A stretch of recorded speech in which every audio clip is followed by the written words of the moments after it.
Dito po ako sa NAIA 1. Going to Guam. Going back to Guam na. Christmas sa Pilipinas. New Year naman sa Guam. Sumisingit pa yung lalaki sa likod. Nakita niya nagbibideo ko. Siya nang nagkusang umalis. Yan, nakapagpa-check-in na. Daan na rin sa immigration. Yan po, nandun ako sa baba dahil papunta na ako sa gate. Bumili ako ng lugaw dun sa Biyahero na store.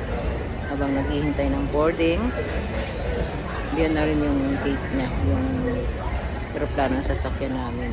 Naghihintay lang ako ng ipapalipas na ng oras.